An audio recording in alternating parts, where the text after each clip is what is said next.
Tego.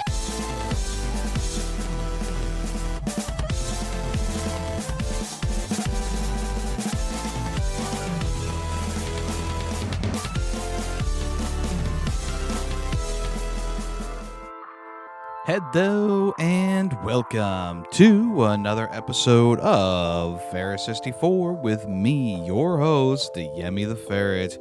Ferris 64 is, of course, the one-stop shop for video game news, occurrences, first impressions, and so much more. Hope you're all having a good day, week, weekend, whenever you listen to this. I hope you're having a good one.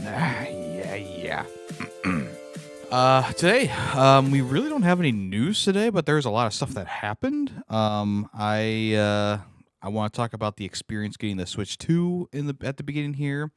We have what I've picked up this past month, because we are technically at the end of the month, right? Yeah, next week is the end of the month, so I figured I might as well do this one now, just because, I don't think I'm gonna have too much.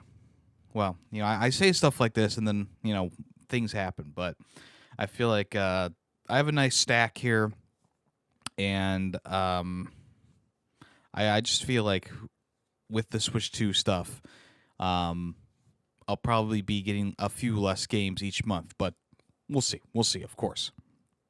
Speaking of the Switch 2, I did get a pre-order. I did, along with I feel like a lot of people got their pre-orders.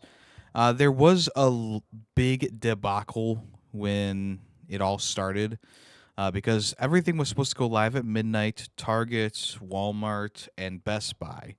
But Best Buy did not. Best Buy decided that they were going to wait like an hour and a half to start letting people join a virtual queue. So I did end up sitting on the Target website. I was refreshing all the pages. I didn't want to order from Walmart because I haven't really ordered anything from Walmart before. So essentially, I was just kind of refreshing the sites, and then people were starting to say like, "Oh, I got in. Oh, I got in. Oh, I got in." And then finally, Target refreshed, and I was able to add the Switch 2 bundle with Mario Kart World to my cart. Once that happened, I was like, "Ding!"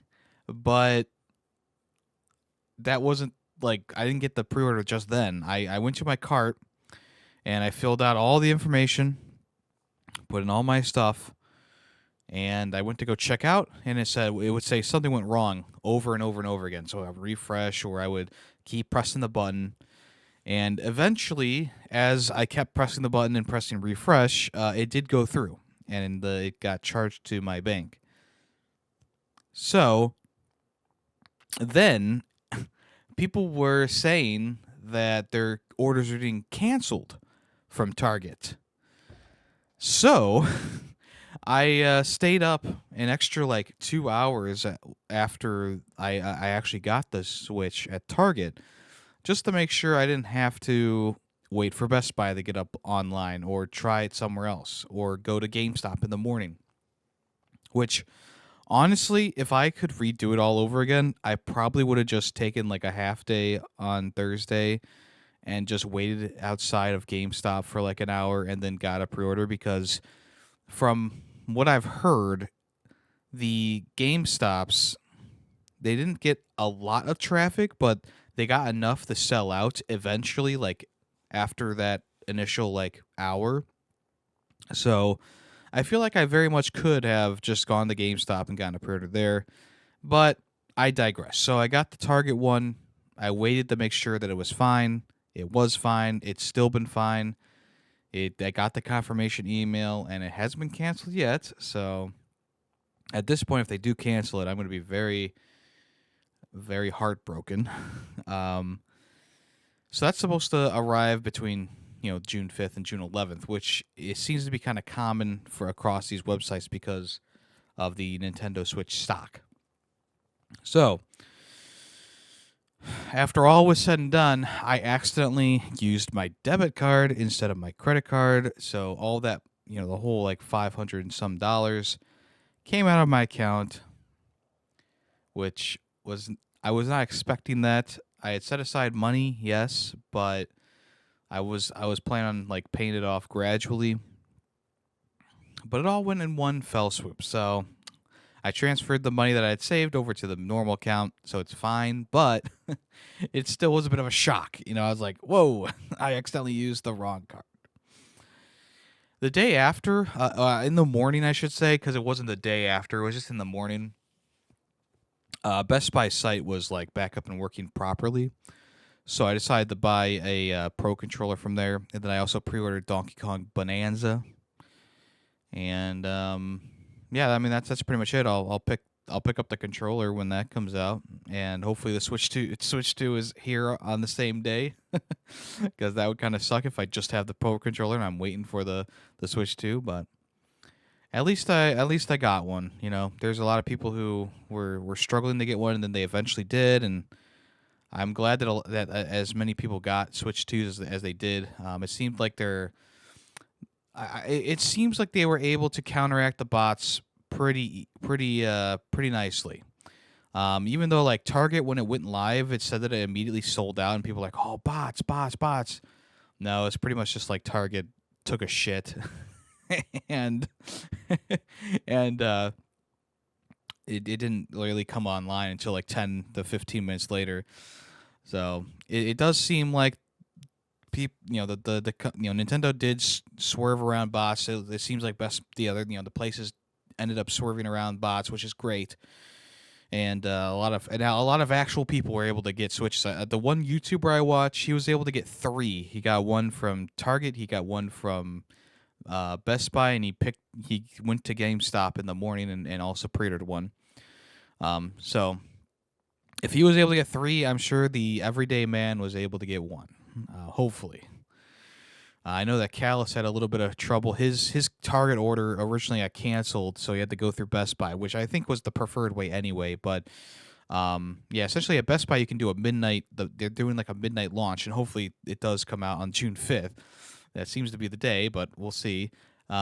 Which would have been nice, I will say. It just at that point I was like, I don't want to change my information inside of Target. I don't want to try and get cancel it and then go like try and stay up for Best Buy, because I was already at that point like really tired, and I was like, it was like 2 a.m. and I was like, all right, I'm good to bed now.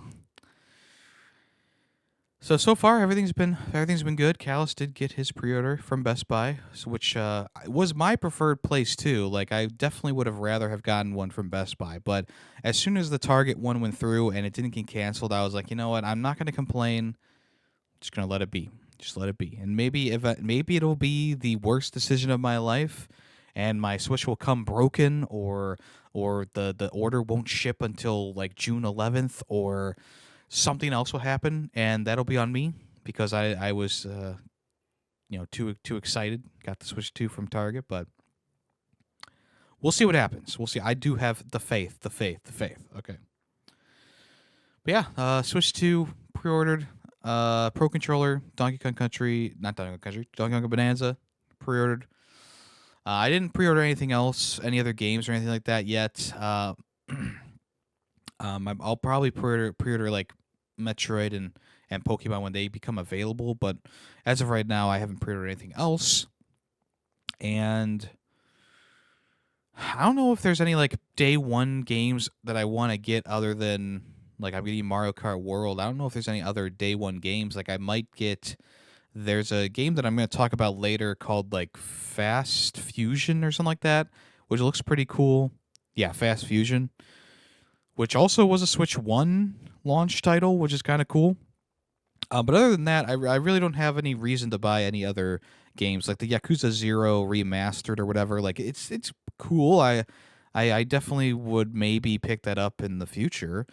Same thing with Cyberpunk 2077. Just the fact that they were able to shove that game onto a cartridge and it seems to run pretty well from previews and stuff like that. That's pretty cool too. I would love to have that in my collection eventually, but not right away. So for me, it's Donkey Kong Bonanza is like my day one pickup, but I just gotta wait a little bit. And the Mario Kart World, I am excited to play that for sure. and I'm glad that I got the bundle because there's no way I was going to pay $80 for that game. Yeah, I mean everything seemed to have ended up working out, and hopefully by the time that June 5th rolls around and the podcast episode comes out after that, I will say, "Hey, papa, here's my Switch," and "Hey, papa, here's my Switch Pro controller," and I'll be able to talk about all the cool stuff from that. Okay, let's go ahead and move on to what have I picked up in April. All right, so we're going to start off with some things that this is the April pickup, by the way, April games. I'm going to start off with a couple things that I got from like eBay, and then we'll get to the new stuff that's wrapped. But first, we did finish a game this month, folks. I know, shocking. We've been playing a lot of the longer games, and I did finally finish one of those games this month. We've been playing the first Berserker Kazan, and then we've also been playing Death Stranding. So I just wanted to show I have my original copy of Death Stranding from like 2019, and yeah, this was this one I'll talk about it in the what I've been playing section, but this is a fantastic experience, and I'm so upset with myself that I did not play the game fully back in the day, because I think I would have. I mean, well, you'll see. You'll see what happened. But yeah, Death Stranding, that is the first game to show off today. Next up, game from eBay, Killzone Liberation Sealed. This game did come to the PlayStation services, but I decided to pick it up physically because they removed the Resistance games from that PlayStation service. So you never know what's going to happen. So I decided to pick this up. It was only $10. That's how kind of most PSP games are. We have a couple other. Let's see here. Medal of Honor Heroes 2. This one was the one that I never got when I was a kid, but I wanted to get it. So I've never played this one. But it was Siabi. And then along with that, bundled in, the Wii Zapper. Ooh, the Wii Zapper, folks. Isn't that so cool? I've wanted to repick one of these up for a while, and it was $30 for a bundle, and I said, okay, fine. So yeah, I got the Wii Zapper. We already played a game on stream called Ghost Squad that utilized the Wii Zapper, but obviously I didn't have it when I played it, but now we do. We have it, so now we could use the Wii Zapper. Woo-hoo! And of course, you can't get the Wii Zapper without Link's crossbow training, can you? So this is actually a reproduction case that is not official, okay? I did get an official little sleeve, but I decided to buy this because, one, that'll look great on my shelf, and two, it's just cool. And it was only like $10. So I got a case, and I got the game separately, but yeah, Link's crossbow training. Would have been cool if they had sent the game originally in a case like this, but they went with the Wii Sports angle. Yeah, pretty cool. Pretty cool. Love that. Sonic Frontiers. Physically. I have this digital already, but I decided to get it physically because it was only another one that was like $10 physically. I found a great deal for that. Also has the Sonic movie insert. Wonderful. This was a pretty good Sonic game. I never finished it. So, I don't know why Yemmy is buying so many Sonic games. And then finally from eBay, Watch Dogs. This was another one that was like super cheap. I got to take the GameStop sticker off of it. But, yeah, I decided to pick it up because I don't even know at this point. Like, there's some games that you buy and it's like, oh, it's $10 free shipping. I'm gonna grab that. Why did I grab that? I don't know. So, I recently found this one in the bowels of my basement. Pokemon Omega Ruby. This I do have a 3DS. And this was actually the one game that I bought with it back in the day. Pokemon Omega Ruby. I do have this. Does that mean I'm rich? Yeah, I got Pokemon Omega Ruby. Is this one that's really like, oh my gosh, am I rich now? Is this like a $200 game? I don't know. Either way, I wasn't planning on selling it, but kind of cool that I found this. It was in my like old desk, right? It was actually right next to the 3DS as well, which I didn't bring to show, but whatever. All right, so we got some games that are sealed, and a lot of these games I did order a while ago. The first one, case in point, is Roller Coaster Tycoon Classic physically on the Switch. This was one that you could pre-order, like, I feel like it was at least a year ago at this point. But I really wanted to pick this up because this is a physical edition of Roller Coaster Tycoon that we have not gotten. We haven't gotten a physical edition since like the last bundle for PC. So this is pretty cool. I really wanted to pick this up, and it was only on Switch as well. It was only on Switch. This came from Super Rare Games, SteamWorld Build. All of the Super Rare games are European, but it doesn't matter for this generation. SteamWorld Build is a game that I played last year on Game Pass, so I was willing to wait to pick up a physical edition because you kind of knew that they were going to do a physical edition, just like with SteamWorld Heist 2.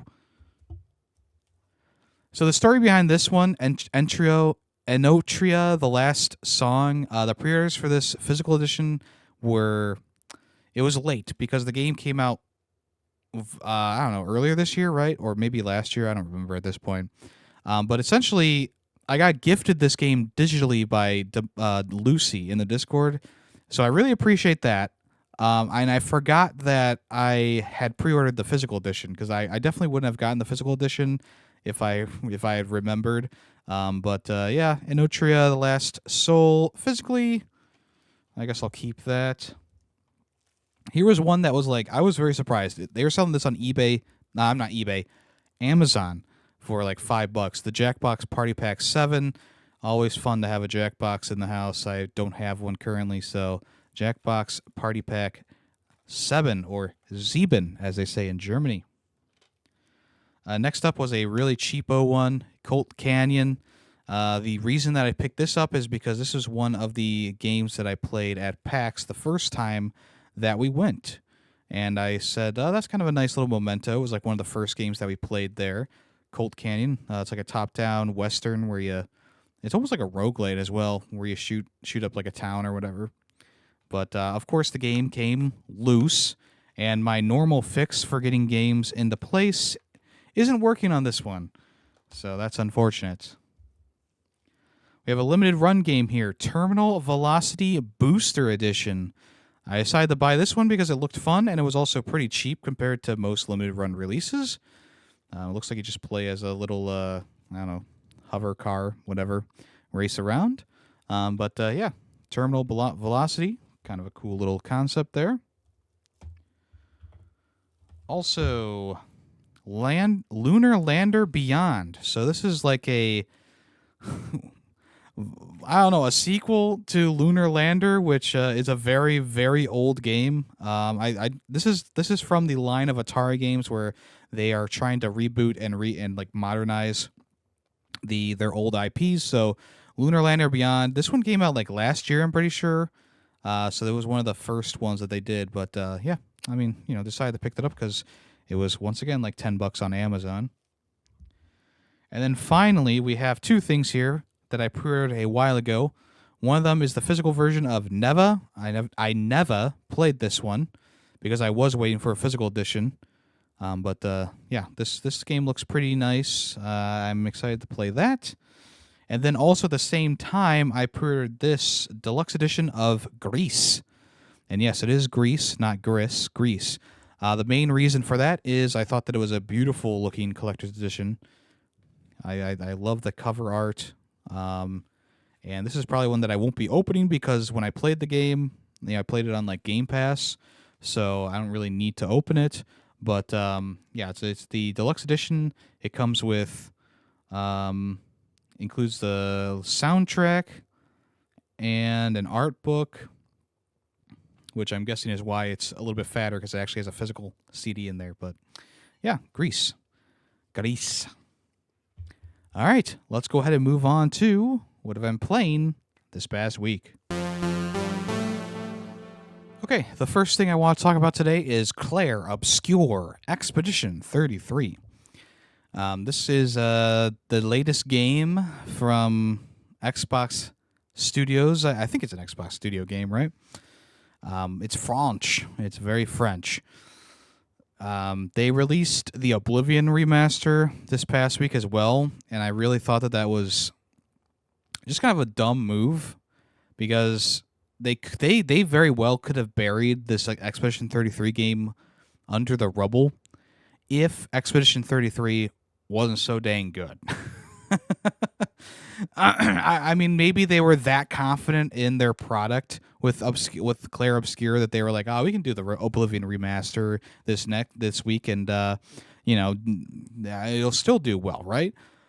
Yeah, right. Apparently so, because Expedition 33 has already sold over 500,000 copies, even though it is on Xbox Game Pass as well. So that's pretty good. So, what is Clair Obscure Expedition 33? Because leading up to the release of the game, I wasn't too sure exactly what it was. It seemed like, well, I don't know. It seemed like something else that I was not expecting. But it is a like turn-based action game, and it has like the same combat system as something like a Paper Mario, or there's that South Park Fractured Butthole game that is also kind of similar. But essentially in this one, I would more so compare it to Paper Mario in my opinion, because you have moves that you use that you can enhance by pressing buttons. You have a parry. Well, I guess you have a dodge system where it really doesn't tell you when to dodge. Just kind of follow the enemy's animations and learn their animations and dodge at the right time. The parry also works the same way, where the enemy will come in for an attack, and you kind of just gotta know when to press the button to parry. And if you parry every single hit, then you do like a hit back on them, a counterattack, which is pretty cool too.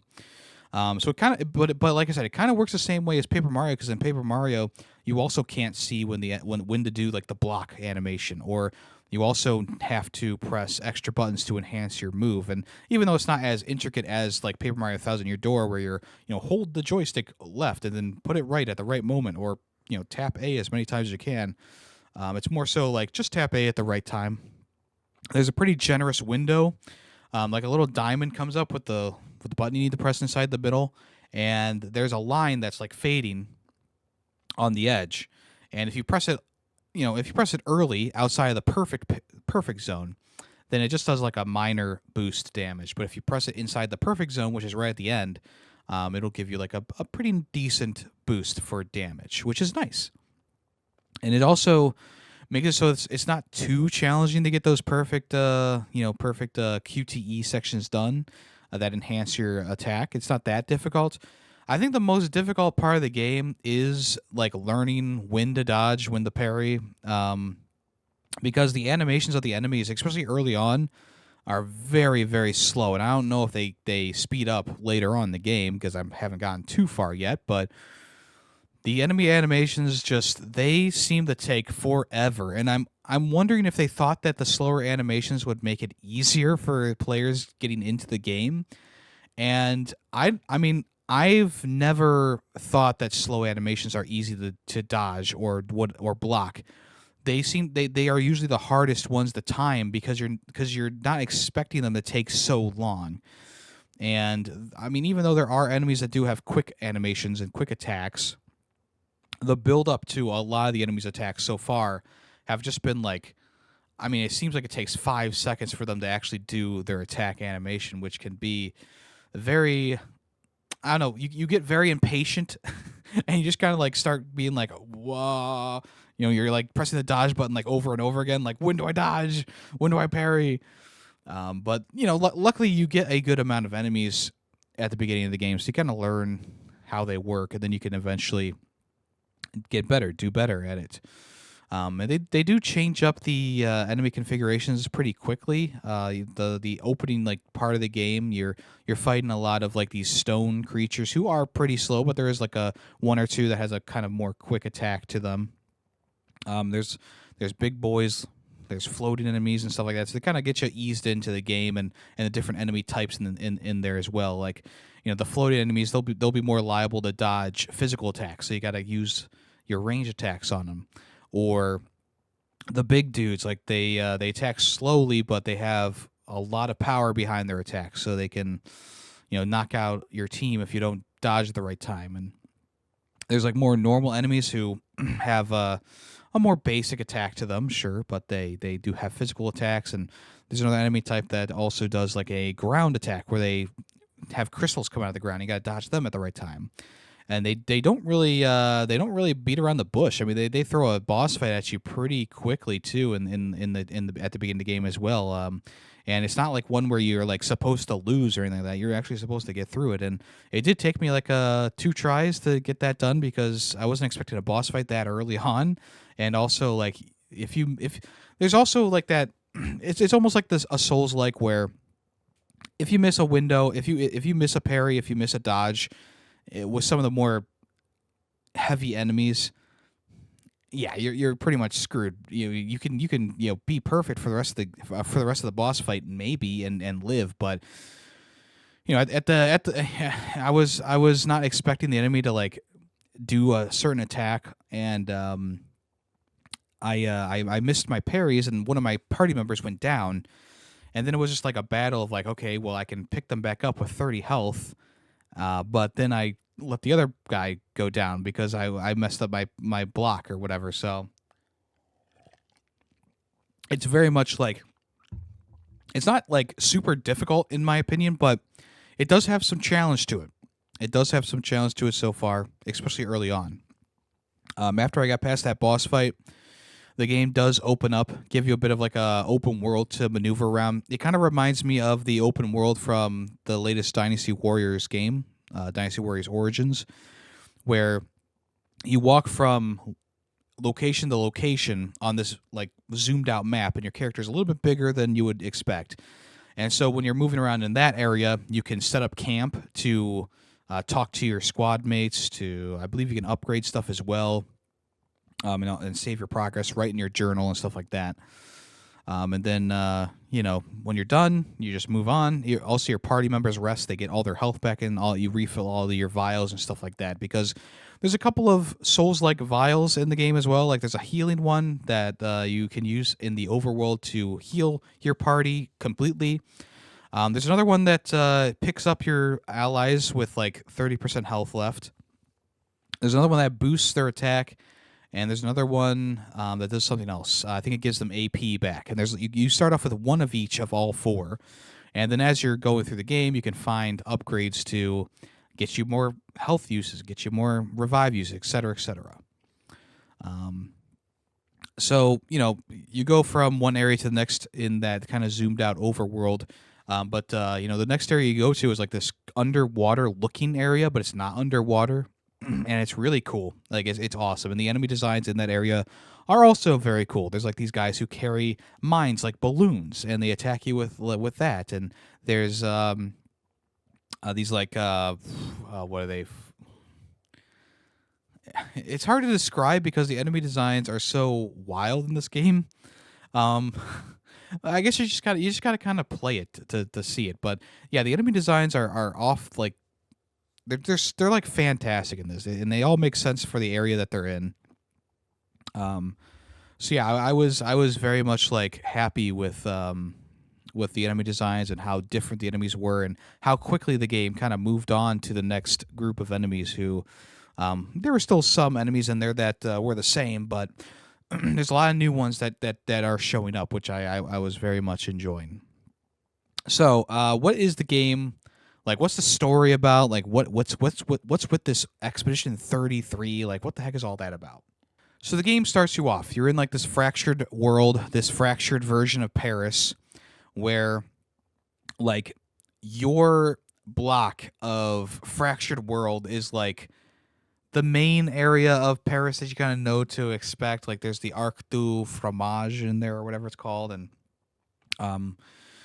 it was far enough away from the painter that you could build your defenses, and that's how your chunk of Paris survived. And it seems like every other area of the of Paris got overtaken by this painter's forces.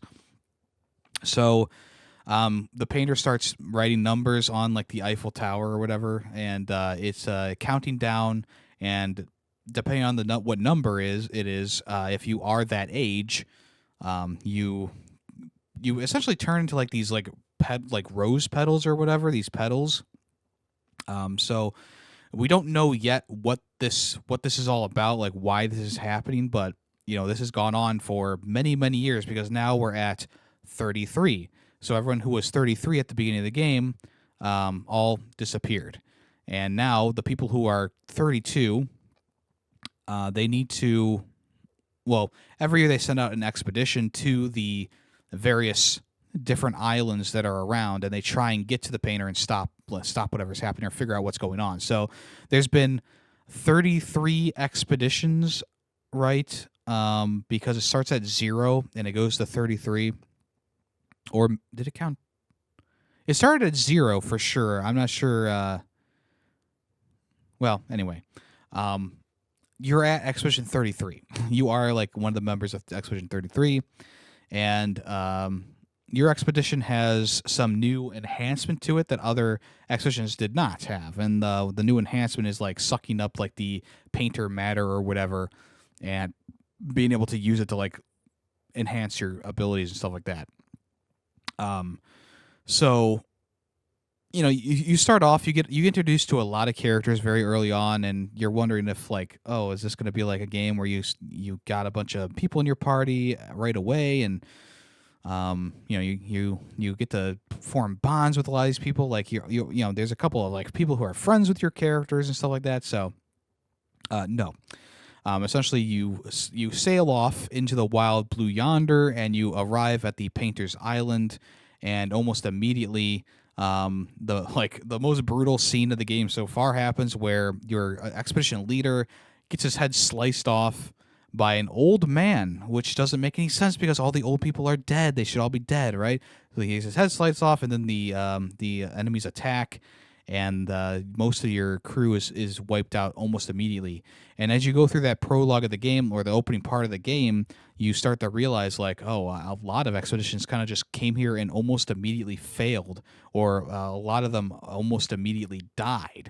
And even though there's still a fair amount of bodies that you find throughout the rest of the game too, a good chunk of them are like right at the beginning, where it's like, we've gone through like how many expeditions at this point, and most of the people just failed almost right away. It's pretty crazy to see, and it's a very brutal opening sequence, because like just it's brutal.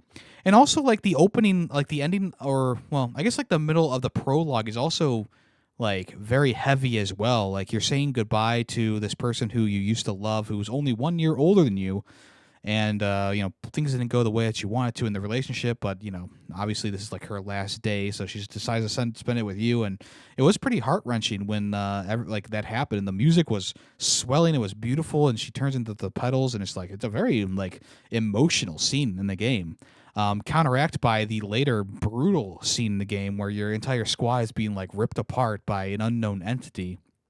So I mean, the game just knows how to whiplash you back and forth. And it's not, I guess it's not really a whiplash. It's just it's very much like just a very powerful very powerful moments almost right away in the game. So, but yeah, you start to explore the island. You start to see how far the other expeditions got. They plant their flags here and there as checkpoints for your characters.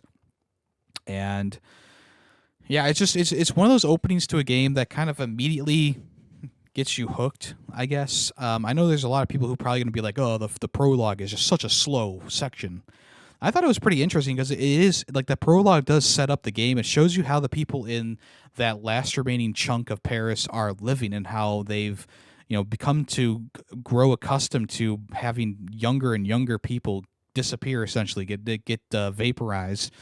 And so the younger people have to start stepping up and doing their part. So, you have a bunch of like 20 to 30-year-olds running everything, and that's not really how you normally see things out there, but they've kind of had to embrace these new roles. And They keep sending out these expeditions, hoping that something will change, something will happen, someone will make it back and tell everyone what's going on. But at this point, the expeditions have been largely failures.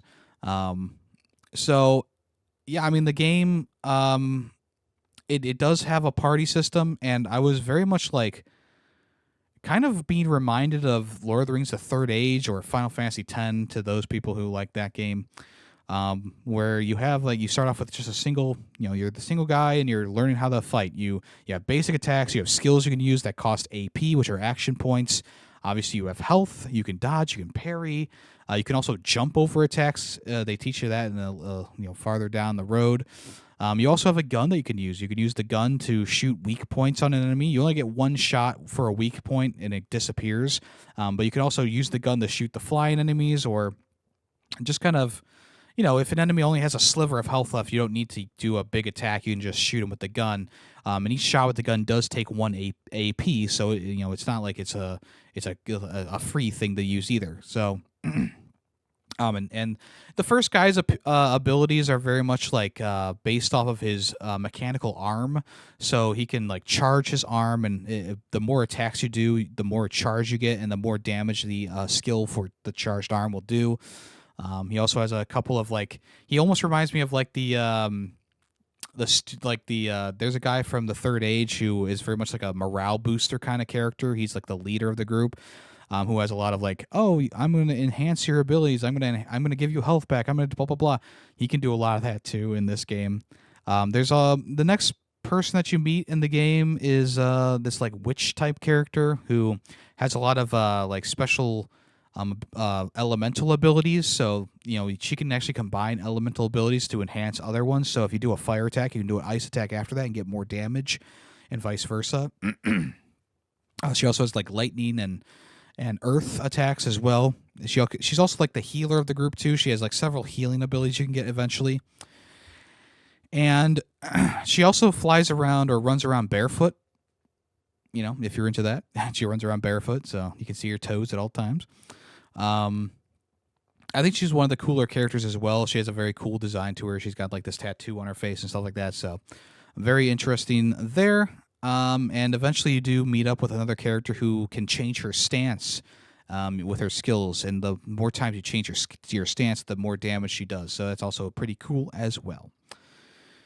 And it's all been flowing very nicely.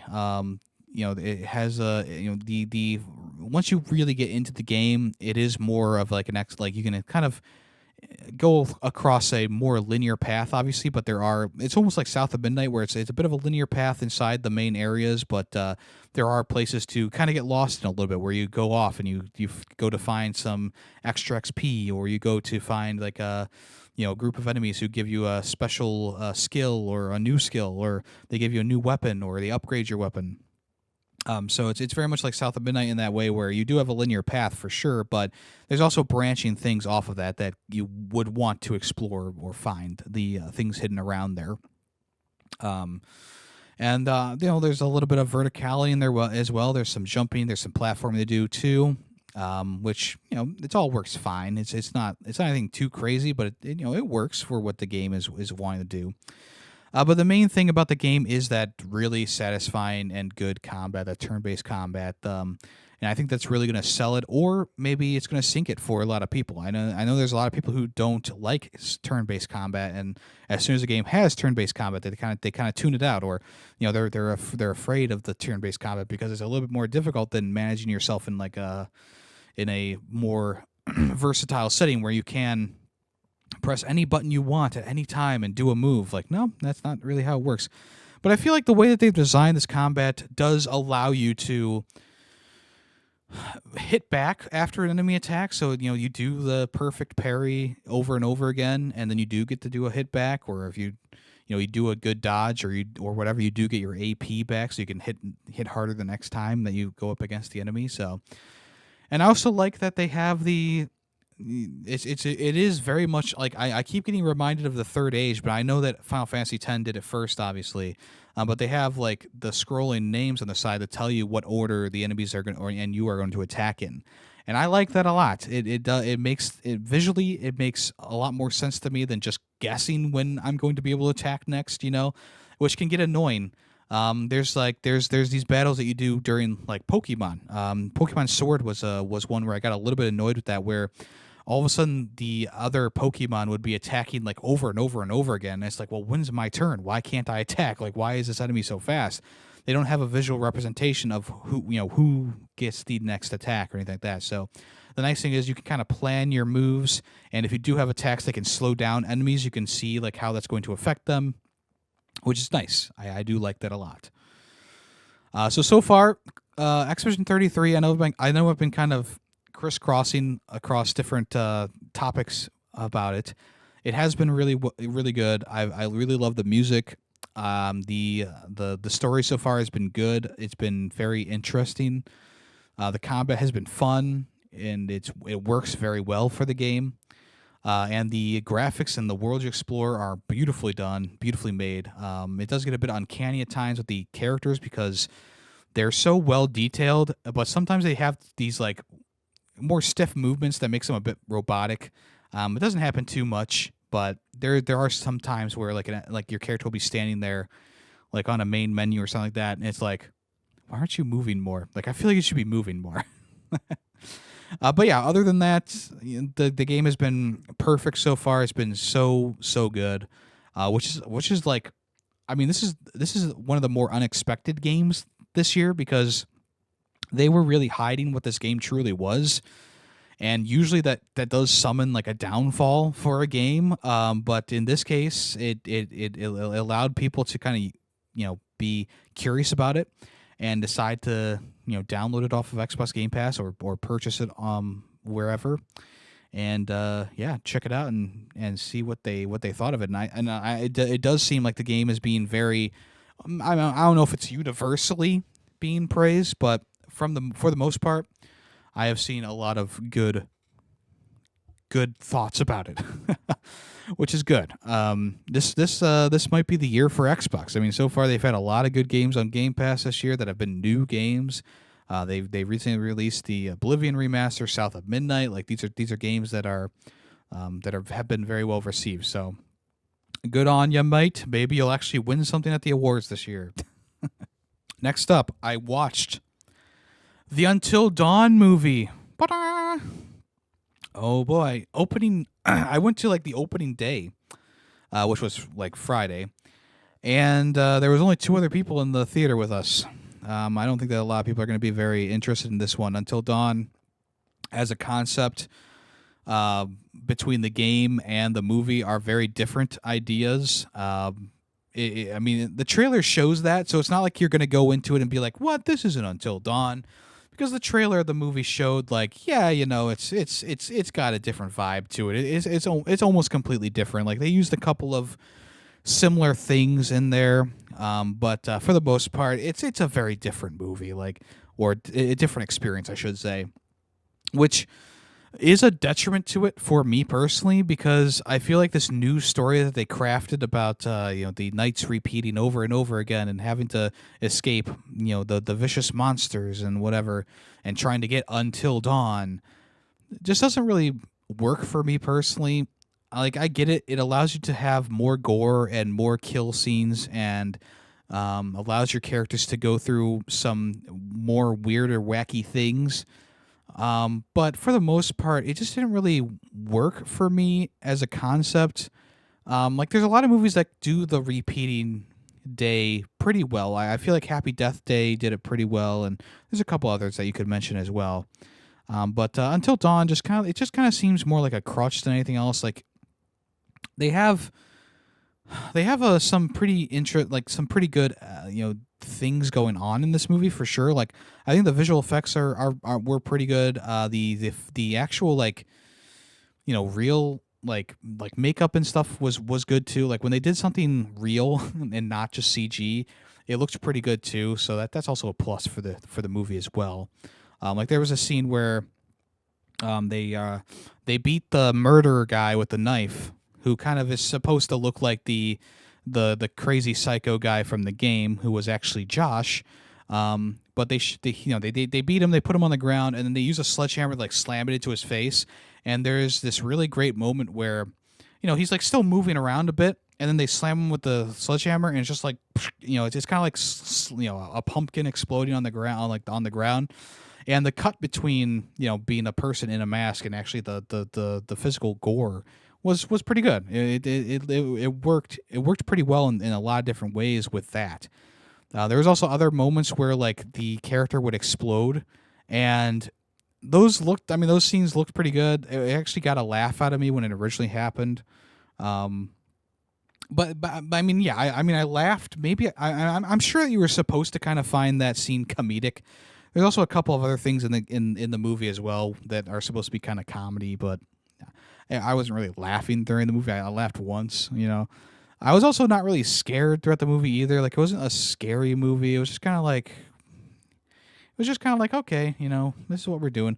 Well, like I said, it had its moments though. Like, there was a moment where one of the Wendigos was like in the background, and every time the light turned on, it was in a different location. Like, I thought that was well done. The exploding stuff was also, was also pretty good. A couple of gore and stuff effects were really good, but other than that, like the story of this, not great. The idea of it, not amazing. I felt like the movie was pretty average altogether. Just with combining like the story with the characters and the acting, it was just a very average movie. It didn't really do anything too fun, in my opinion. I feel like it could have just been like a 1-for-1 representation of the game, and it would have been so much better. Like, if they kept the gore level and they kept the whatever up too. And I get it. Like, the game, it's very much like a choose your own adventure type game where it's like, okay, this person can die here. Oh man. So maybe that wouldn't have translated to a movie as well. But you could have just thrown out the butterfly effect, stuff, and just had the when a character is maybe gonna die, just have them die. And you could obviously change up the story and you could change up the stuff like that. But I feel like the whole angle of the repeating nights was a bit wasted on this movie, and I feel like it just didn't have, like, this movie just didn't have anything to do with Until Dawn, which, like I said, it was in the trailers that this was not anything like Until Dawn. So it's pretty much just Until Dawn, but by name and a couple characters only, because the psychiatrist guy is in there, and I believe they do use the guy who voices the character. So, that was pretty nice. It was a nice little throwback there. They also, like, I don't know if you care about spoilers, but there was an Easter egg where one of the like letters or note, like, he took notes on a lot of different characters. One of the notes was Josh from the game, so that was like a nice little Easter egg. But it was like, it wasn't really like an thing in the background. Like, you weren't like panning across a bunch of letters. Like, it like focused on that one for a good like 2 seconds. It was like, hey, look, and look at this. I was like, okay, whatever. And then at the end of the movie, they also had another like little teaser or whatever, where it's like, oh, here's the cabin. It's like, I don't like. Do I really care though? Like, am I gonna watch Until Dawn 2? I don't think so. Yeah, it's unfortunate that they really could have just released this movie without the Until Dawn monk here, and I think it would have done a lot better. Just not being associated with it at all. I think that because it was associated with Until Dawn, it put a lot of restrictions on the movie. Where it's like, oh, well, of course you have to have Wendigos in this movie, right? You have to have Wendigos because they're in the Until Dawn, right? And you have to have this crazy psychiatrist guy who doesn't fit in the movie at all. Oh, you have to, because he's in Until Dawn. So, like, no, like, yeah, a lot of the stuff that they took from Until Dawn didn't work in this movie because it was either changed too much or it didn't fit because it was a different vibe. The Wendigos in general, like, in the game, if you eat the flesh of like another human being after midnight or whatever, you turn into a Wendigo, right? In the movie, you turn into a Wendigo just by surviving, or not surviving, but getting killed night after night. So, like, after like 13 nights or whatever, you start to transform into a Wendigo. And I just thought that was a really lame thing to do, because what I was envisioning was like, okay, they said that like if you don't survive the night and you're here long enough, you start to turn into like, you start to get consumed by it. And you join the night, right? I was like, oh, that could be cool. Like, every character's like turning into a different monster or a different version of themselves to kind of personify their their personalities. But no, they were all just turning into Wendigos, and I was like, it would have been much cooler for like, okay, the one guy who was like really strong headed and whatever, he turns into like a werewolf type character, or the girl who is kind of like spiritual and holistic or whatever, who believes in like spirits, would turn into like a witch or something like that, and they just were all just turning into Wendigos, kind of lame, and also like the Wendigos were very pronounced as well. I don't know. I just once again, I just felt like it was a very average movie experience. It just didn't really do much with the IP, and what it did do was just not better than what the game did. And I mean, I know it's like, yeah, sure, it's two different things for sure, but I don't know, man. It almost seems like they should have just gone with just do something more closely akin to the video game. I mean, those people already wrote a fantastic story for that game, and they did as best as they could with that. And you're just going to be like, oh, that's great, but we're just going to use some ideas and garbage the rest. I don't know. And maybe it was to make sure that you couldn't go into the movie knowing what was going to happen. But I mean, look, you go into the Mario movie, you know what's going to happen. They're going to beat Bowser. Like it's, it was still it was like the movie was still fine for what it was, right?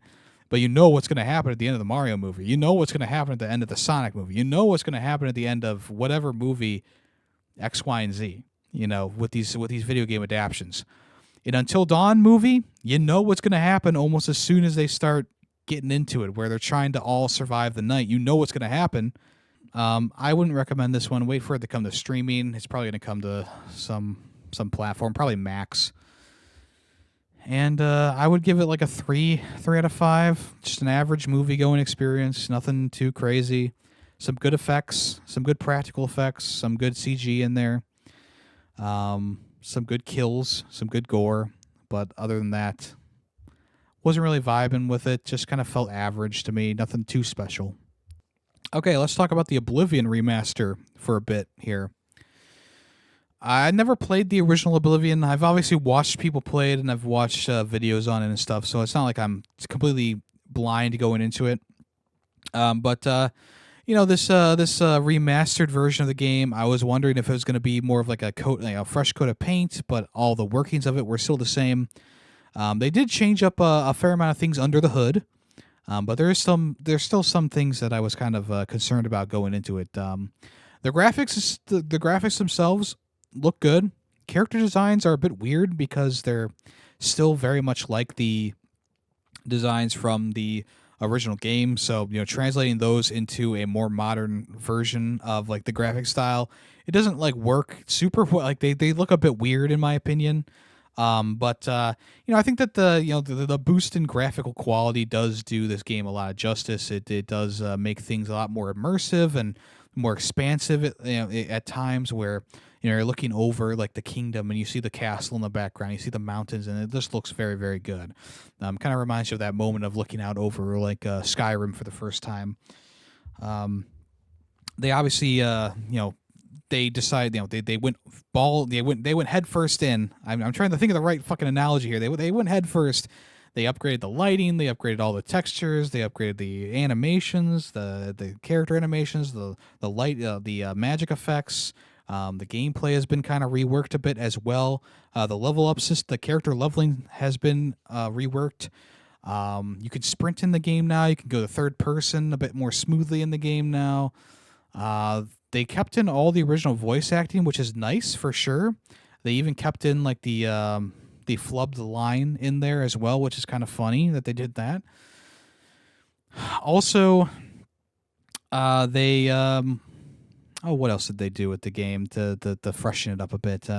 I guess the main thing is they just kind of made it a bit more modern in some ways. They made it a bit more like Skyrim in a couple ways, which isn't a bad thing at all. But it's a good enough upgrade that makes it worth playing, especially if you've played the original experience.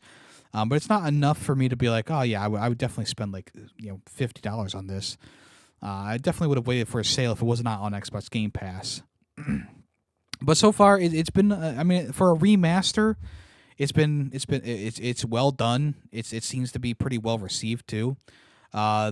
I mean, I would have. I mean, would you have preferred a remake over a remaster in this case? Maybe but then again, it's like you do want to keep that core Oblivion experience there because a lot of people like there's a lot of people who still I mean who I mean Oblivion is like their favorite game of all time. They still love the game to this day. And I think that changing too much of it would have angered that pretty large fan base for this Oblivion game. Now, the one thing that I was like going into this really hoping was that Bethesda would have cleaned up the code. They would have took out a couple glitches there. They would have made sure that this game runs super well from the get go. And I don't believe they did that. A lot of the glitchiness of the original game has been fixed for sure, but there's still moments in the game where it just has a little weird thing going on, like the enemies will just kind of stand there. I don't know if that's a glitch or if that's if or what, but they'll just kind of stand there when you're attacking them and they won't do anything, or like their pathing is fucked because like there's this one dungeon that I went into and I mean, it was a wide open area, but I was just kind of like behind a brazier, like one of those things with fire, a bowl and fire. And I just kind of went behind that, and the enemy would try to like go around like a table, and then in this like large arching way to get to me. And if I moved outside of that location, they would then go like the quicker way. But if I went behind the brazier, they would go over the long way. And I was like, what is going on? Like, this is so annoying. I mean, obviously it allowed me to fight the enemy and kill them a bit easier, sure, but it's still like it's just a bit immersion breaking when these things happen. It seems like the enemy AI is still a bit buggy, still a bit glitchy here and there. You'll be fighting a goblin, and all of a sudden he'll just stand there and be like, "Oh, you're hitting me, huh? Thank you so much," and he'll die. Or like I said, the pathing is just kind of weird too, like in some of these areas. The other thing that happened to me was when I was done with the dungeon and I was loading in the open world again. It's got stuck loading, and I waited for like 5 minutes, maybe even 10 minutes, trying to allow it to load in, and it just didn't do it. It just got stuck loading, and like the screen was still moving, so it was still doing something in the background, but it just wasn't loading anything. So I had to redo the entire dungeon. I had to Control Alt Delete and redo the entire dungeon, which sucked. I mean, not it wasn't like that big of a dungeon. But on a larger dungeon, I could definitely see like this being a real pain in the ass if it does happen again. Obviously, I'm sure most Oblivion players will be like, "Hey, make sure you save every step of the way because if you don't save, stuff like this can happen where you lose a lot of progress." So from this point forward, I have been saving more for sure. But I just feel like it's something that I really shouldn't have to be doing. It reminded me, it kind of gave me PTSD because I was playing Fallout 3 back in the day. I was like just out of high school. I was playing Fallout 3, and I got the Game of the Year edition with all the DLC, and I was playing through one of the DLCs. And I was playing the game like a modern game all the way through Fallout 3. I never like kept more than one save, and I went through it with no problems. But as soon as I got to that DLC, and I was going through the DLC, and you were like with the Brotherhood of Steel, and you were like attacking like an amusement park or whatever. There was this area that you go into a doorway, and you had to go through the other doorway, and it was just a straight hallway. There was nothing else you could do. And so I went into the hallway. It saved, and it overwrote my other autosave that I had, and then I tried to go through the other door, and it crashed. And I was like, "Oh shit." So I loaded back in. It loaded that save. I tried to go through the door, crash. Every single time I tried to go through the other door on the other side of the hallway, it would crash over and over and over again. And I was like, okay, maybe I just need to restart this segment, or maybe I need to load before I go into that doorway. The last save I had was before finishing the game, the original game, Fallout 3. And I was like, wow, I'm stupid. Like, I'm so like this literally soft locked me, and the only way to get out of this soft lock is to go back 12 hours or whatever. So I just decided to drop it. Like, I already got past the main mission, the main story. So, what does it matter? But it kind of reminded me of that. And I was kind of getting PTSD flashbacks of like, oh my God, did I just like soft lock myself? Because I haven't really been saving on the side. I was just playing it like a normal game, But a lot of people think that it's charming. Oh, you have to save so often just in case a glitch happens. That's so charming. No, it's not. It's fucking annoying.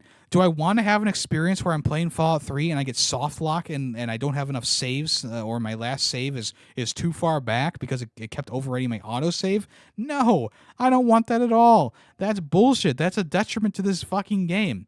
Luckily, it was not a detriment because I just redid the dungeon and it worked after that. But I can only imagine getting soft locked in a save situation like that again, and I don't want that. So yes, am I saving more often? Yes. After I do something, after the if the game hasn't auto saved in a while, I'll save.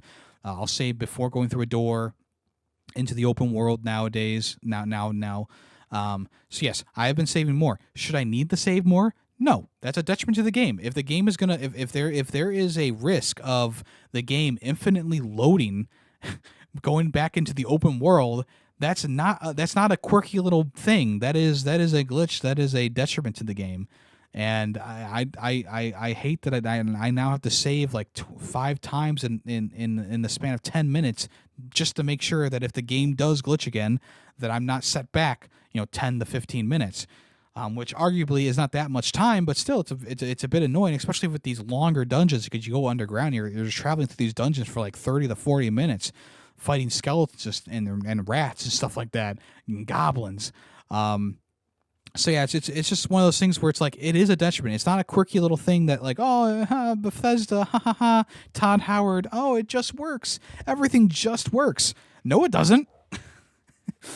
I don't think Todd Howard has ever had a moment in one of his games where he's like, he gets a glitch and he's set back like an hour, right? I don't think he's ever had that moment because the build that he's playing on is like one that they've perfected or whatever. So when he says stuff like it just works, I mean, it's just immediate, like you're just talking out of your ass there, buddy. He didn't say that for this game, obviously. That was a while ago, but anytime that something happens in a Bethesda game, whether it be Starfield or Fallout or Elder Scrolls, I think back to that quote about it just works, and it's like kind of dumb that you said that, isn't it, huh? But yeah, that. I mean, the Oblivion. I mean, what else is there to say about the Oblivion remaster? It does seem to be running pretty well. It did do an update the last time that I played, so it does seem to be running better. It's still a bit glitchy with like the enemy AI and stuff like that. I haven't had an infinite load again, which is great. I think that in general, Oblivion is a classic. So if you're going into this game fresh, I think you're going to have a really nice time with it. It's a pretty in-depth RPG, all things considered. Think of like the blueprint for Skyrim, essentially. And then also, if you have played it before, I think it is refreshing to go back and replay it with amazing graphics and stuff like that. And they've also tweaked a couple things in there to make the game a bit more modern to this day and age. So, Oblivion Remastered, the Elder Scrolls Elder Scrolls 4 Oblivion Remastered is worth your time if you aren't playing an egregious amount of RPGs like I am. At this point, though, like I'm probably going to put this on the back burner while I play Expedition 33, and I'll probably get back to either Like a Dragon or Avowed before going back to Oblivion at this point. But it was fun to kind of like mess around with and tinker with some things. I played a couple hours. I played like 5 or so hours of the game, and I feel like I could definitely come back and play this some more later on. But there are other games that are newer that I would like to finish so that I can not have another situation with Death Stranding, which I'm going to talk about next. Okay, if you're a follower of this channel, of this podcast, of whatever, you will know that I recently put up a new video or a new podcast episode, bonus episode, called Top 10 Games of 2019 Redux. I did a redo of my 2019 Top 10 Games list, which originally aired on the Yemmy Cast podcast, which was the podcast predating this one. I decided to move over to Fair 64 because Yemmy Cast, like what is that, right? It was video games, like that's the thing. Like it was a video game podcast, but it just didn't. It's like the name of the cast just didn't work with the idea that I had. So when I switched over to Ferret 64, it made more sense. It was video game themed. Have a video game themed podcast name. Whatever. Water on the bridge at this point, right? So back in the day, I did this 2019 list, and I hadn't really played a lot of games from 2019. So I went back like a week ago, and I said, let's redo this. What would I put on this list now? And sure, a lot of the games stuck, but there were a lot of new ones, especially towards the top. And if you haven't watched that video, this is going to be a huge spoiler, but Death Stranding is now my new game of the year for 2019, hands down. Devil May Cry 5 was close, I will give it that, but Death Stranding as an experience was just fantastic. I loved every bit of it. I felt like I felt like a lot of people who maybe don't like this game didn't give it enough of a chance, and I'm sure that there are people who were like, "Oh, I finished the game and I didn't like it."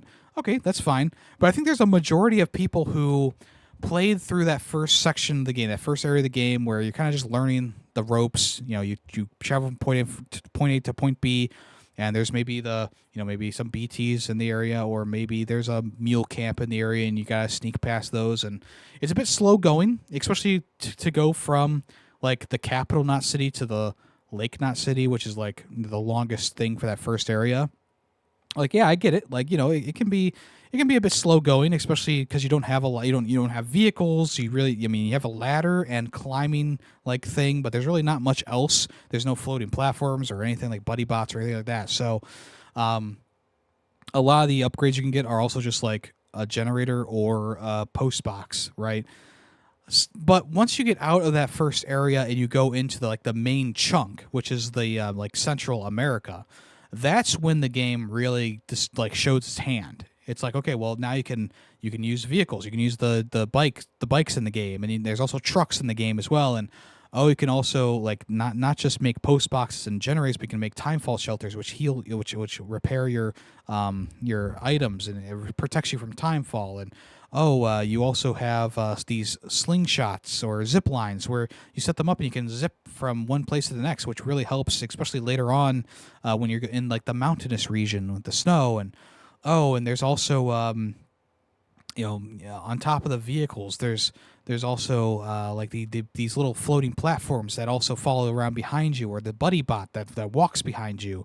It can carry a bunch of things, and obviously as you get better at delivering things, you can carry more weight, and you also get like these exoskeletons that allow you to traverse terrain more easily, or maybe you go a little bit faster with the speed one, or you can lift a couple more things with the power one, or you can go up more treacherous terrain with the all-terrain one. Like, there's so much more in there than just delivering the packages from point A to point B. Where, like, yes, obviously that's the main meat and potatoes of the game, is taking packages from one place to the next place.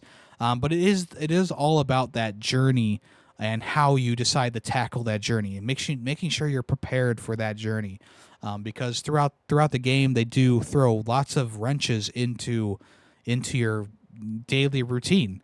There was a while where I was getting pretty I was feeling pretty good. Like, I built a bunch of roads in the game with the materials, and I was zooming around from point A to point B on these roads, and I was like, oh yeah, I'm feeling good. I'm gonna finish up these roads over here and over here and over here. And then they take you to the mountain area, which is much more treacherous and much more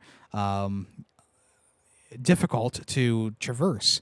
And it's like, well, this just blew the wind out of my sails, because now I'm kind of back to square one. You kind of feel like you're back to square one when you get to a new part of the open area, which is just, it is nice. It's a kind of like a, you can spend a lot of time building up the first part of the Central America area. But once you get to that mountainous region, it's like a whole new game. It's like a whole new ballpark. And there's also new enemies that pop out as well. They're more, they have more to them, instead of just being like, oh, we're gonna steal your packages and blah blah. These guys are like, we're gonna kill you. And it's like, okay, all right then. And they also have vehicles of their own, and they have offensive capabilities of their own, where they can actually like throw a shock stick and disable your platform, your floating platform, or your bike or whatever. They can also do some damage there. They have like mounted machine guns, which are kind of hard to get around, all things considered. And that's just the human enemies. The BTs, which are like the main threat of the game, have a lot of different variety as well. Obviously, you need to sneak around them at the beginning of the game, and they're more difficult to sneak around because you don't have any capability of taking them out. You do get some things like the grenade that can take them out. Then you get some weapons that have the ability to take them out. But the main thing that you're going to want to work towards is the you can actually cut their umbilical cord with your cuff link.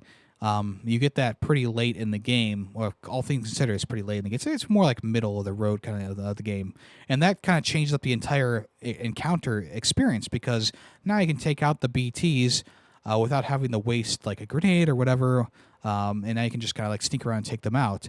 But then they're like, but now there's like these baby versions of the BTs that when they die, they kind of call out to the they don't die, but they ascend. They call out to the other BTs around, so they get more active. Or there's like these giant ones that can't really be taken down except with firearms or with a grenade, right? So they do constantly change those as well.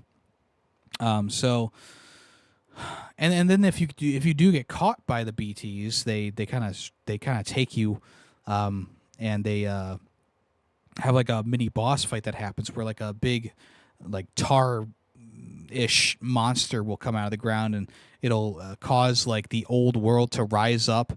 And like there's a lot of things that I'm saying right now that are probably like a different language to a lot of people. Like, what the heck are you talking? A monster that makes the old world rise up? Like, what the fuck does that mean? The game actually, like, people always complain like all these Hideo Kojima games are so hard to understand. I mean, is it really that hard to understand the idea of Death Stranding? Like they literally have multiple scenes where they are just kind of explaining how the world works. And if you're not paying attention, obviously then I can understand like you not understanding it. But like they have multiple like things that tell you about the game or about the lore of the game, including a lot of emails that get sent to you. They kind of they dive into a bit more of like what the Death Stranding is all about.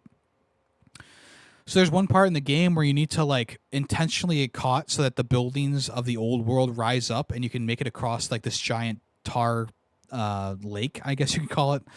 And it's a really cool thing. And maybe a lot of people would be like, well, this doesn't make any sense. Why would buildings rise up out of nowhere? It's like, yeah, because, well, it's because like the beaches are kind of like stuck in time. And when you get caught, like the beach and the real world kind of combine for a moment and you battle the monster, like I don't know, but also like does it really need to be explained in a lot of detail? No, not exactly. Like, yeah, they do explain a lot, but there's also some things that are still left to be a bit more interpretive, interpreted by the individual player, which also is cool as well. I mean, I really enjoy that too. So, Kojima cooked with this one with Death Stranding. I apologize to all the Death Stranding fans out there. It took me way too long to play this game. But once I did start playing it, I remembered why I originally liked it. Because I did originally play it in 2019. I played this game. I played like up until episode 2 or whatever, maybe episode 3. And I don't know why, but I just decided to stop playing, even though I was enjoying the experience. And it's just like, I don't know. It boggles my mind that I decided to stop playing this one because I remember playing it back in the day and being like, oh yeah, this is pretty cool. I really like the idea of this game. And then I just kind of was like, okay, I'll get back to this, and I never got back to it. But I'm glad that I did get back to it. I did get back to it.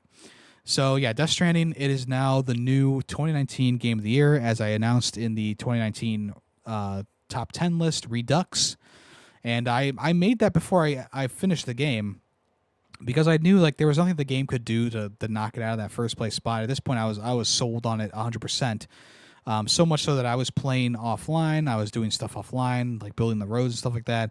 And I was even playing it a bit after I streamed it. I rolled the final credits of the game. And I was like, yeah, okay, I'm gonna keep doing this. I'm gonna keep trying to get people up to 5 stars, and I'm gonna keep trying to deliver things, and I'm gonna keep trying to do other things as well. So I was very much like, I was very much like happy that I made it the 2019 Game of the Year because it could have been Devil May Cry 5, but there's something about Death Stranding that just was really working for me, really clicking with me. So. This did make me very excited. I mean, I was already excited for Death Stranding 2, but now I'm like really excited for it because I am like, I'm through the main stuff of Death Stranding. I'm just finishing up some stuff in the background, but I was very much immersed in the world. I very much loved everything that they did with this one, and I'm interested to see what they're gonna do moving forward with this? Is it going to be more of the same? Are they going to completely change it up? It's going to be interesting. It's going to be interesting to see what they do. But yeah, that comes out pretty soon, all things considered. Death Stranding 2 on the beach. So yeah, we'll see what happens, where they pick it up, and I'll be waiting with bated breath. I'm very excited for this. So yeah, Death Stranding, easy 5 out of 5, S plus tier. Just like Red Dead 2, like another game that I should have played a long time ago, but for some reason did not. So I am planning on redoing a lot of the older lists that I have. Some of them aren't even on the Yemmy the Ferret channel. A lot of them are kind of lost to time as well. So I am planning on redoing those every so often. So the next one that I am planning on redoing is the 2018 list, because that one is, like, looking back, the 2018 list is fucked. There's games on there that were from 2017. There's games on there that I didn't finish at the time. Yeah, I'm very annoyed with that 2018 list too. Which is, I mean, like, the thing about the 2019 list is, like, I still like those games that were on 2019's list. Obviously, I explain it in the video itself. But compared to the 2018 list, the 2018 list makes me annoyed. The 2019 list just kind of made me, like, I just disagreed with it. The 2018 one, though, I'm annoyed with that list. So that'll be the next one that I tackle. Then I'll probably go on from there. I don't think the game of the year is going to change for most of the lists that I've done in the past. If you've been a long time follower of me, which I don't know how, because a lot of people who follow this channel only know the Yemmy the Ferret stuff, but I think a lot of the game of the years from, like, the past years will stay the same, like Titanfall 2 and Shadow of Mordor and stuff like that. But I will be changing up those lists, or maybe even just re-releasing them in general, just to get them onto this channel and make them official. Yeah, let me know what you think of that 2019 top 10 list, the new one. If you want to go ahead and check that out, it's on the YouTube channel. It's on the podcast as a bonus episode. If you want to check that out, I'd really appreciate that. Give me some feedback. And, yeah, I appreciate anyone who listened to that, and anyone who will listen to it after realizing that there is something like that out there. All right. There actually was, like, no news this past week, so we're just going to jump right into what's coming soon.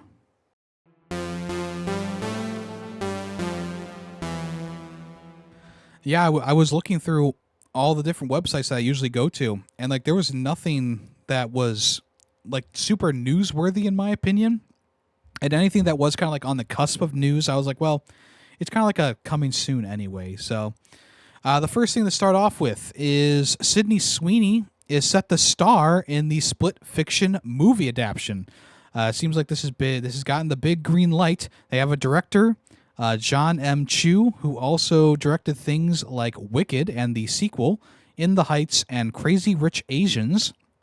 The screenplay is being written by Rhett Reese and Paul Warnick, who penned the script for Deadpool and Wolverine. Yeah, so Sydney Sweeney, she's like kind of like a dirty blonde-haired kind of woman, a beautiful woman. And I believe she'll be taking the place of Zoe, which makes a lot of sense here. But yeah, Sydney Sweeney is going to be one of the characters in Split Fiction, and we'll see who they choose for Mio. But, like, so far, like, decent director. Sydney Sweeney is a good actress. Deadpool and Wolverine writers might not be the right vibe, but we'll see how they do. I'm willing to give this a chance, and we'll see. This will probably not come out for another, like, 5 years at this point. Yeah, I mean, we'll see what happens. Ghost of Yotai got a new trailer and also detailed all of its release date stuff, including release date, trailer, pre-orders, information, stuff like that. So the game is going to come out the October 2nd, 2025, which isn't too far away, nicely enough. The new trailer they showed off, the release date trailer, kind of details more of, like, what the story is going to be about. This, like, group of, masked men who attacked the main character and her family. So It looks like it's going to be even more cinematic than Ghost of Tsushima, which is kind of crazy to think about. They also did a press release for the game. 16 years ago, in the heart of Izo, a gang of outlaws known as the Yotai Six took everything from Atsu. They killed her family. They left her for dead, pinned to a burning ginkgo tree outside her home. But Atsu survived. She learned the fight, to kill, the hunt, and after years away, she has returned to her home with a list of 6 names: the snake, the oni, the kitsune, the spider, the dragon, and Lord Saito. So obviously it's a tale of revenge, which, has been done before, obviously, in a lot of popular, like, Japanese media. But I'm sure that this will be I'm sure this will be very good too. So pre-orders will go live on May 2nd. There's going to be a digital deluxe edition and a physical collector's edition, among other things as well. The digital deluxe edition will include the PS5 game, the Snake Armor, digital deluxe armor die, digital deluxe horse and saddle, a sword kit, a charm, the Traveler's Map, and some pre-order content for the game. The pre-order content for the game is Atsu and Yotai avatar set, along with a special in-game mask. The physical edition will include all the digital deluxe edition of the game. The physical edition will also the collector's edition will also include a digital copy of the games, which is kind of annoying. Sony has been doing this with like most of their physical collector's editions, which is kind of weird since like God of War 28 Ragnarok, I should say. So it's another one that's, for some reason, they're doing a digital copy of the game, which doesn't make any sense to me. But this will include a replica of one of the ghost masks, a sash, a suba. I'm not sure what that is. What's the suba? Looks like a medallion or something like that. It also includes some art cards, a Zeni Haigeki coin game and pouch. So it must be like one of the things you can do in the game, but physically. There's also a papercraft ginkgo tree, which is kind of cool. It's like a little pop-up book type thing. Yeah, so that's all that you get there, which is, it is a nice collector's edition. The digital deluxe is going to be $80, and the physical collector's edition did not get a price tag yet, but I can only imagine it's probably going to be about $200 from my estimation. The physical version of the game is going to be $70, which is the new norm for PlayStation. Their big releases, which is to be expected. So far this game is looking to be very good. The bits of gameplay that we saw in the latest trailer looked good. I mean, compared to Assassin's Creed Shadows, it does look more crisp and clean. The graphics look better, even though Assassin's Creed Shadows still looks good and plays well. This is definitely going to be more, I think, what people want.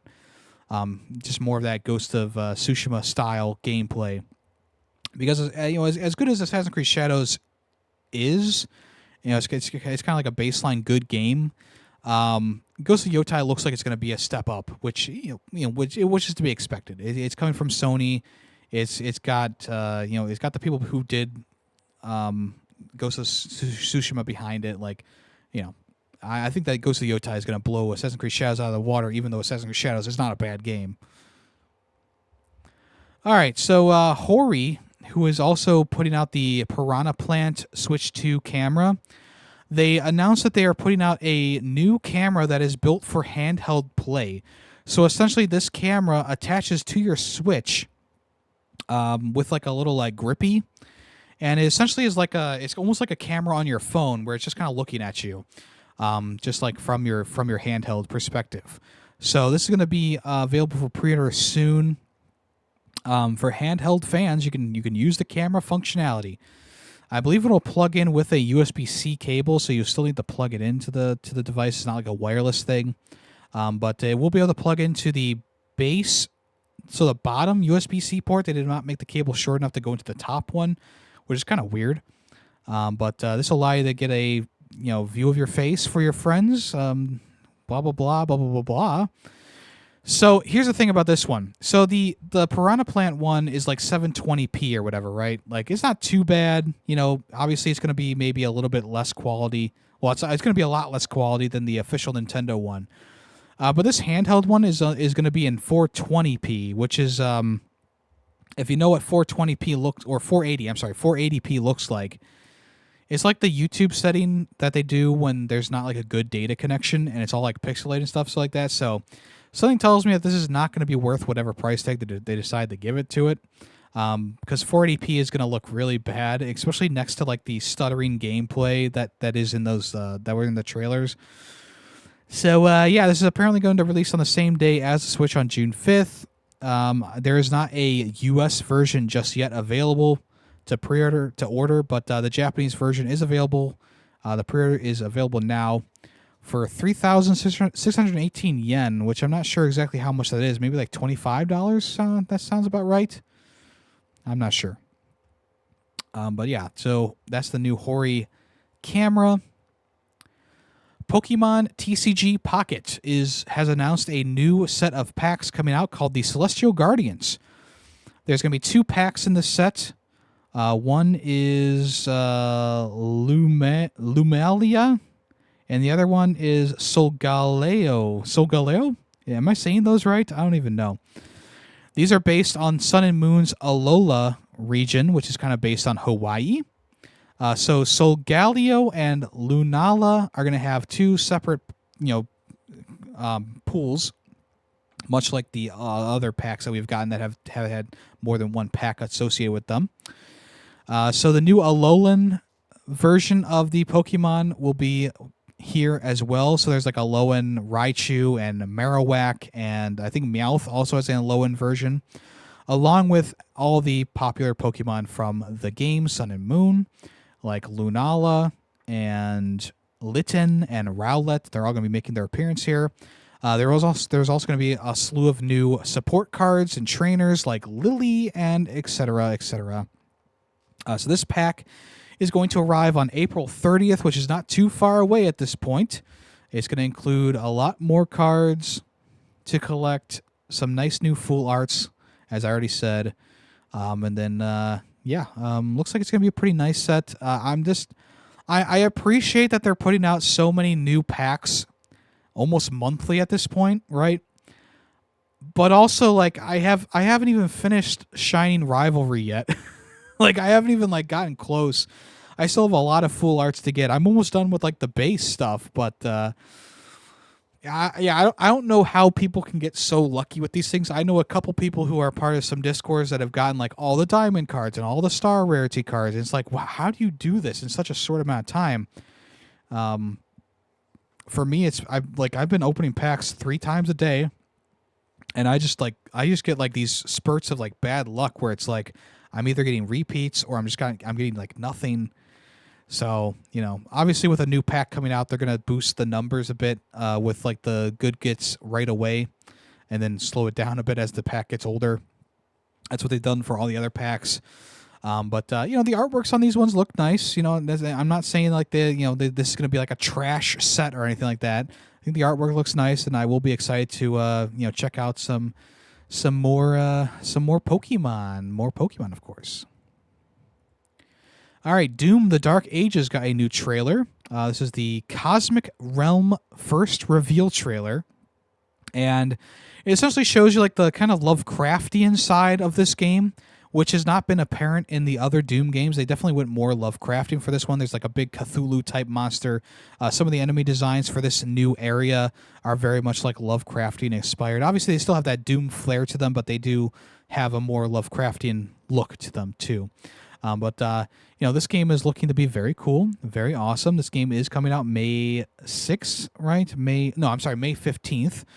So don't have too much longer to wait for that. Next month, it's only a week away at this point. I'm very excited to try this one out. Obviously, I love Doom 2016, and I really did enjoy Doom Eternal. And we'll see what they do for this one. And this one looks, obviously the new gimmick of this one is that shield where you can parry things and blast things back at the enemies. So that's going to be like the main thing you use in this one. It seems to be also like less of like 2016 was more run and gun. No, 2016 was, I'm trying to think of how that I would describe that one. It's definitely a boomer shooter for sure, but it's more of like a cover shooter, I guess you could say. Like it was definitely more like, okay, take your time, get through this. Doom Eternal was but definitely more like a fast action pace type game. And it seems like Doom Dark Age is kind of like a combination where it's like sometimes you need to be fast, sometimes you be a bit more slow. I think you do still need to be aggressive with the game for sure. Yeah, we'll see how it all turns out when it officially releases on May 15th. Doom: The Dark Ages. All right, there were a couple of Switch 2 games that got some new trailers to them. The first one being that Yakuza 0 Director's Cut, which is a Switch 2 exclusive at this point. It's arriving day 1, June 5th. Fight through Tokyo and Osaka entertainment districts as Yakuza Kazuma Kiryu and Cabaret Club manager Goro Majima in an epic crime drama. Experience a definitive edition of the critically acclaimed origin story enhanced for Nintendo Switch 2 with never-before-seen cutscenes, new online multiplayer, English voiceover, plus French, Italian, German, and Spanish text. Split Fiction confirmed that it was coming day 1 as well. You can also pre-order it right now on your Switch if you want to check that out. Street Fighter 6 showed off a character named What was her name? Hold on. I skipped ahead too far. Elena? Is Elena new? I'm not sure. But yeah, they showed off this character, Elena. This is available to pre-order right now as well. So Elena changes... Okay. Elena charges into Street Fighter 6 June 5th as a final character from Year 2. Okay, so this is like the first or the last character of like the latest season. She has a lot of fluid moves, which will turn any opponent into prey. Ooh, oh man. Yeah, I haven't really played a lot of Street Fighter 6 since it came out. I never finished the story mode of the game. It got a little bit too challenging for me. I'm not like that great at fighting games. Which I'm man enough to admit. You know, I'm not that great at fighting games, but I'm usually able to get through like the story mode. But with this one I didn't. Maybe I'll get back to it eventually, but whatever. Hitman World of Assassination Signature Edition. This is going to include an endlessly remixable side content, like contracts and freelancer modes, as well as exclusive targets to the Switch 2, live events, and other premium content. That is also coming out June 5th. And then finally, Sonic X Shadow Generations confirmed. That was also going to be a day 1 launch on June 5th as well, and you can pre-order that right now as well. They did not announce any physical versions of any of these games, so it seems like they're all going to be digital only, but that's kind of the way that the Switch 2 seems to be going right now. And finally, for Switch 2 releases, Fast Fusion got a new trailer, and it also details some of its new performance modes and stuff like that. So the new trailer looked cool. I mean, I never played the original Fast Fusion, but essentially I think that you combine two different race crafts, and they kind of combine their stats and give you a new unique combination for them. This is going to be $15 on the eShop when it comes out, which is pretty cool. Fast Fusion is the fastest anti-grav racing game you've ever experienced. Race your anti-grav vehicle through brilliant tracks such as beautiful Redwood Forest, the storm planet Tempesta, or the lofty heights of Yama Crest. Use the exciting Fusion ability. Fusion lets you create hundreds of improvised and improved racing machines by fusing your favorite vehicles into new ones with improved specifications and unique looks. Risk it all by mastering the new anti-grav hyper jump technology to get ahead of your opponents. The performance details. For television mode, you're going to get 1080 with 60 FPS or 1440p with 60 FPS if you decide to do that graphic mode. If you have a TV capable of it, you can get up to 4K resolution and 60 FPS as well. There will also be a 30 FPS 4K Ultra Quality setting as well, which will run HDR across the handheld mode and supported TVs. Split screen has been confirmed for the game, allowing 4 players to race at 60 FPS. 120 FPS will not be supported, at least at launch, I'm guessing. The reasoning behind that is the fact that the game is making it launch day, so that makes it a little bit easier to do 60 FPS at launch rather than 120. So, yeah, they said that 120 FPS could be added in a patch at a later date. The game is going to be about 3.7 gigabytes, so it's not even going to be that big. I think for like a day one Switch game that like really utilizes what the Switch can do, that is not releasing on other consoles, I think Fast Fusion is going to be much better of a deal than like the Welcome Tour or maybe even that Dragon Drive game as well. But yeah, this is definitely going to be one that I'm going to pick up day one, and maybe you will too. EA Sports has announced the release dates for College Football 26 and Madden NFL 26. I was wondering if they were going to continue the college football games yearly, and well, here we are. They are doing a yearly release, at least right now, for college football, and of course Madden comes back as well, which obviously. How much is this game going to be improved? How much is college football going to be improved? How much is Madden going to be changed? Probably not a lot. But College Football 26 will be releasing July 10th, 2025 for the Xbox Series X and S, along with the PS5 and PC. On July 7th, you'll be able to play Early Access if you buy the Deluxe Edition. And you can also play this on Xbox Game Pass Ultimate Trial and EA Play. Madden NFL 26 will be releasing for Xbox Series X and S along with the PlayStation and PC. They are also planning a Switch 2 version of Madden 26. They did not announce a Switch 2 version for college football. But Madden will be launching on August 14th with early access beginning August 11th. And it's also going to be getting a trial on Xbox Game Pass along with being available on EA Play.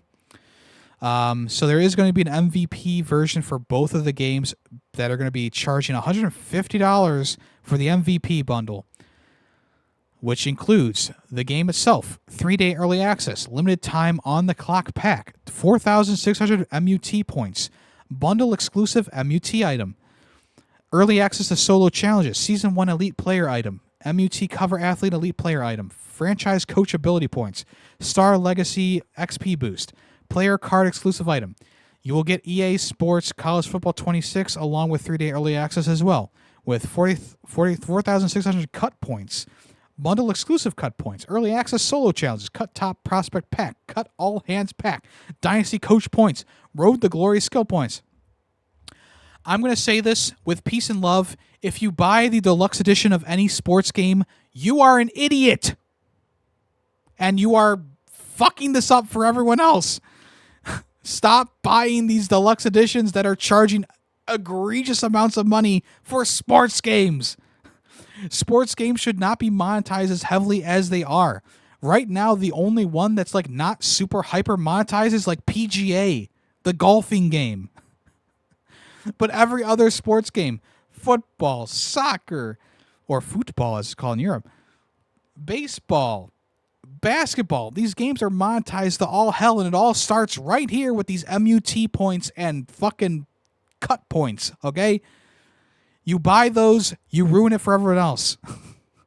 I just want a football game, buddy. I just want a football game that doesn't force a fucking ultimate fucking pack in my face every 5 minutes, please.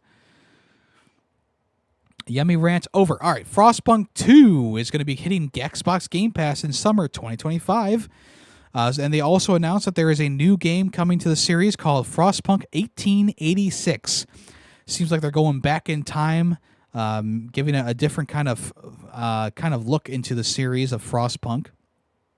So in a press blurb, they said, with the studio's proprietary Liquid engine, which powered not only the original Frostpunk but this War of Mine, no longer in development, the team has long sought a new foundation to carry forward the legacy of the first game.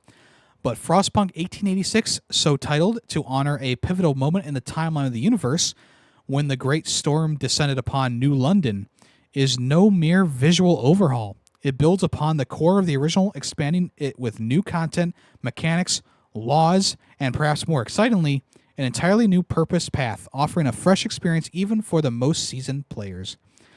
So no details on when Frostpunk 1886 will be releasing. I'm guessing it'll probably be a couple 2027. Actually, it says 2027, so it's going to be a couple of years. You can wishlist it now. But yeah, Frostpunk 2 is coming to PC Game Pass soon. If you want to check that out.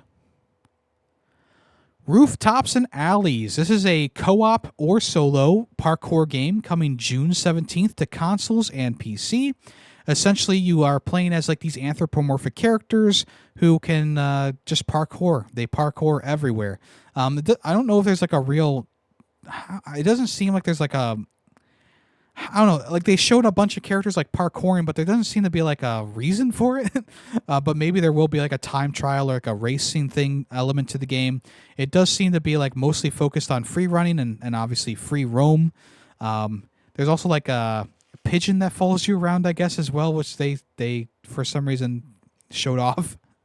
But yeah, this game is coming June 17th. If you liked Mirror's Edge, you might like this game. It's mostly just a parkour experience. Let me see if there's any details here. Oh, this game was apparently made by a single person. It features multiple maps, which you can free roam alone or with friends in multiplayer. It allows both first and third person perspectives. The game centers around exploring each map with your parkour abilities, aiming to beat specific challenges, rack up high scores with various tricks, and playing games such as tag or capture the flag. So that sounds kind of cool. Kind of reminds me of like a Tony Hawk Pro Skater, but parkour. Might be kind of cool. The game, like I said, is coming out June 17th. Looks like it's going to be about $20, which seems like a pretty good deal.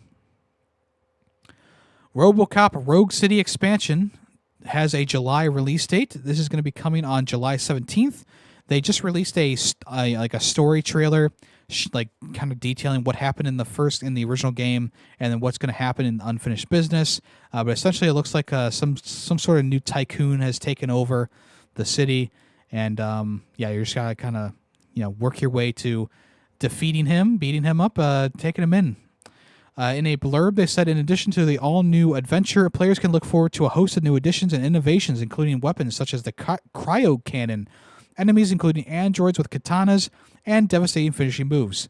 What's more, some gameplay sequences will allow players to relive events through thrilling flashbacks, giving them the opportunity to play for the very first time in a video game as Alex Murphy himself. So it looks like this is like a prequel, some prequel elements in there as well before Alex Murphy was turned into RoboCop. So yeah, if you want to check that out, that's going to be available in July 17th. It seems like it's going to be worth playing, especially if you really enjoyed Rogue City. I thought Rogue City was good. It was a decent first-person shooter that had a lot of good things going for it. A good homage to RoboCop as well. So I might pick up Unfinished Business. I haven't decided yet what I'm going to do, but I'll probably end up picking it up. Nintendo has expanded its online service with the new Game Boy, not new, but a new Game Boy Advance game, Fire Emblem: The Sacred Stones. So this one is available right now, I'm pretty sure. The Sacred Stones. I don't have anything to say about this because I didn't play this game back in the day. I'm pretty sure this was a pretty popular one. It seems like it kind of utilized the like Advanced Wars type engine, or maybe this game before it. I'm not sure. But it does seem a bit more Advanced Wars style. But it's a Fire Emblem game. It has exactly what you kind of want from a Fire Emblem game, I'm sure, with a not turn-based combat, but strategy, tactical combat, and stuff like that. But like I said, I never played this one, so I don't have a lot to say. Let's move on to the final thing, which is what's coming to Xbox Game Pass in May. May is right around the corner.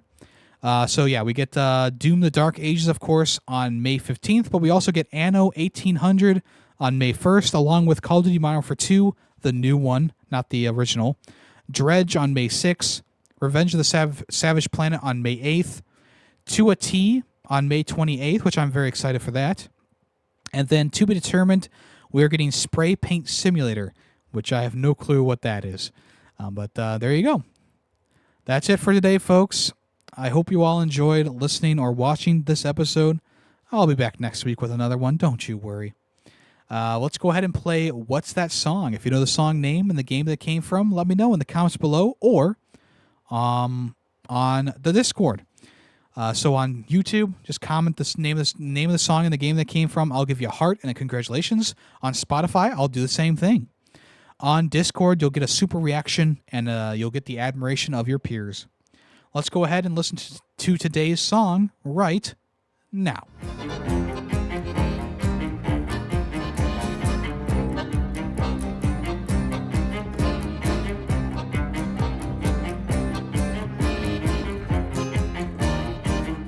All right. Thank you so much once again for listening.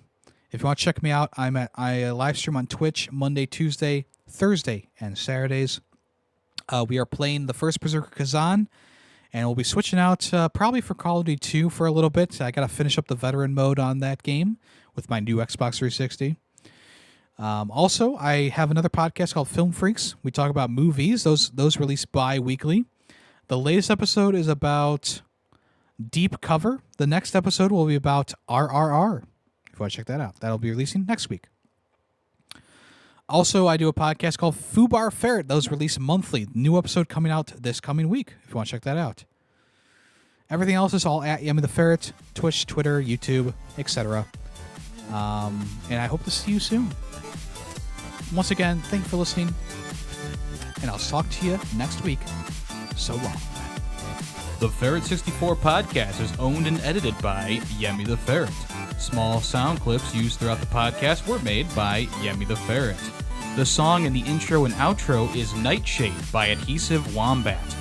The Ferret 64 logo was made by Player2P2. News sources include PushSquare.com, NintendoLife.com, and PureXbox.com. All opinions, video game related, are my own. Thank you for listening.